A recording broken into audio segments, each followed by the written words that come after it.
अस्सलामुअलैकुम। आप देख रहे हैं इन्फॉर्मेटिव स्पीक्स और आज हम बात करने वाले हैं दुनिया में रोनुमा होने वाले दो ऐसे मिस्टीरियस मर्डर्स की जिनकी मिस्ट्री आज तक सॉल्व नहीं हो पाई। अगर आप इस चैनल पर नए हैं तो वीडियो शुरू होने से पहले प्लीज मेरे चैनल को सब्सक्राइब कर लीजिए। तो नंबर 1 पर हम बात करने वाले हैं द फ्रॉग बॉयज इंसिडेंट की। ये वाकया साउथ कोरिया का है। तो 26 मार्च 1991 को यहाँ पर पब्लिक हॉलीडे मनाया जा रहा था, जिसकी वजह से बच्चों को स्कूल से छुट्टी दी गई। 5 छोटे छोटे बच्चे जिनकी उम्र तकरीबन 10 से 13 साल के बीच में थी, उन्होंने इस हॉलीडे को एडवेंचर में तब्दील करने का प्लान बनाया और इन्होंने अपने पेरेंट्स की परमिशन से अपने घर से 3 किलोमीटर दूर माउंट वेरियोंग पर जाने का प्लान बनाया। इसके अलावा इन बच्चों ने वहां से छोटे छोटे मेंढक लाने का भी प्लान बनाया, मगर अफसोस कि ये बच्चे वापस लौट ही ना सके। दोस्तों, जब इन बच्चों को माउंटेन पर गए हुए काफी टाइम गुजर गया तो इनके पेरेंट्स परेशान हो गए और इन्होंने एक दूसरे को कॉल की, मगर इन 5 के 5 दोस्तों में से कोई एक भी अपने घर वापस नहीं लौटा था। जिसके बाद इनके पेरेंट्स बहुत ज्यादा परेशान हो गए और उन्होंने इस वाकया की फौरन पुलिस को इतला दी, जिसके ऊपर साउथ कोरिया की पुलिस ने फौरन एक्शन लिया और पहाड़ पर जाकर बच्चों की तलाश शुरू कर दी।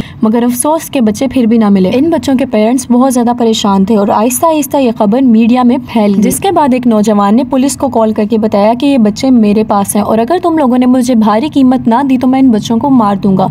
मगर मजीद इन्वेस्टिगेशन करने के बाद पुलिस को ये पता चला कि ये एक प्रैंक कॉल थी। जब साउथ कोरिया के प्रेसिडेंट को ये बात पता चली तो उसने 30 लाख की एक भारी फोर्स तैयार की और उन्हें फिर से माउंटेन पर बच्चों की तलाश करने के लिए भेज दिया और उस माउंटेन को तकरीबन 500 दफा अच्छे तरीके से चेक किया गया। यहाँ तक कि साउथ कोरिया के हर स्कूल्स, बस स्टॉप और बसेस वगैरह को भी चेक किया गया, मगर बच्चों का कोई सुराग न मिल सका। ये खबर भी चला दी गई कि जिस इंसान ने बच्चों को ढूंढने में पुलिस की मदद की और बच्चों को ढूंढ लिया उसे 42 बिलियन दिए जाएंगे।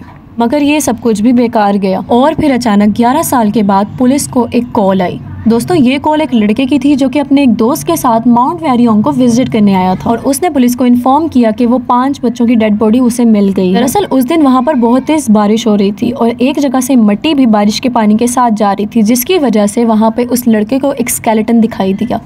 जब उसने उस मिट्टी को हटाकर देखा तो वहाँ पे तकरीबन 5 डेड बॉडीज थी और ये डेड बॉडीज उन्हीं 5 बच्चों की थी जो कि 11 साल पहले गुम हो चुके थे और इन बच्चों की डेड बॉडीज को लैब में इन्वेस्टिगेशन के लिए भिजवा दिया गया, जिसकी रिपोर्ट 2 हफ्तों बाद मिली। और गाइस, उन 5 बच्चों की रिपोर्ट्स देखकर हर इंसान हैरान हो गया। रिपोर्ट्स के मुताबिक 2 बच्चों के सर के ऊपर गोली मारी गई थी, जबकि 3 बच्चों के सर पर कोई भारी चीज मार के उन्हें कत्ल कर दिया गया और इन बच्चों की डेड बॉडीज को इनके घर से तकरीबन 2 किलोमीटर की दूरी पर दफना दिया गया। 2-3 सालों तक मजीद इस केस के ऊपर इन्वेस्टिगेशन चलती रही, मगर जैसे इस केस को 15 साल गुजर गए तो इस चैप्टर को क्लोज कर दिया गया, जिसकी एक बड़ी वजह साउथ कोरिया का कानून है, जिसके मुताबिक अगर किसी इंसान के कातिल का 15 साल तक पता न चले तो उस केस को हमेशा के लिए क्लोज कर दिया जाता है। यही वजह है कि इस वाक़े और उन 5 बच्चों को फ्रॉग बॉयज के नाम से याद किया जाता है, क्योंकि वो बच्चे तालाब से मेंढक पकड़ने गए थे।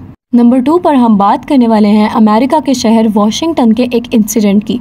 तो ये कहानी 25 फरवरी 1957 को शुरू हुई, जब एक कॉलेज का लड़का एक सड़क पर अपने खरगोश को तलाश कर रहा था और अचानक वो झाड़ियों में पहुंच गया, जहां पर उसे एक डब्बा नजर आया। उस लड़के ने उस पेनी बॉक्स को खोल के देखा तो उसके अंदर एक ब्लैंकेट था और ब्लैंकेट को हटाने के बाद वो बहुत ही ज्यादा हैरान हो गया।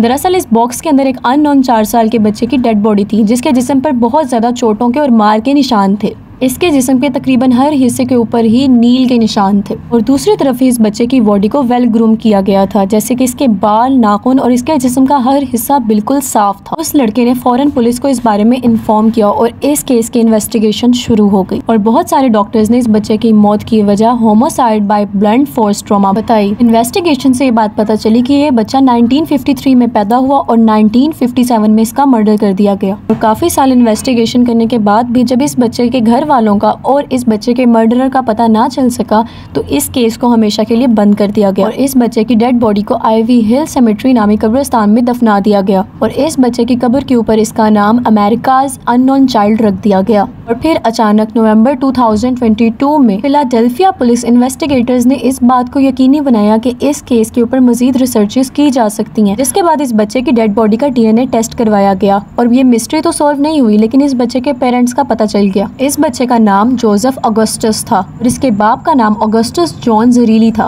इसके अलावा इसकी माँ का नाम मैरी एलिजाबेथ था। डीएनए रिपोर्ट्स की मदद से इस बच्चे के माँ बाप का और इसका नाम तो पता चल गया, मगर इस बच्चे के मरने की वजह का पता आज तक न चल सका और अब तक इस मिस्टीरियस डेथ की इन्वेस्टिगेशंस की जा रही हैं। तो ये था हमारा आज का टॉपिक और उम्मीद करती हूँ कि ये वीडियो आपके लिए काफ़ी हद तक इन्फॉर्मेटिव रही होगी। अगर आपको ये वीडियो अच्छी लगी हो तो मेरे चैनल इन्फॉर्मेटिव स्पीक्स को सब्सक्राइब करना और इस वीडियो को लाइक करना मत भूलिएगा। शुक्रिया।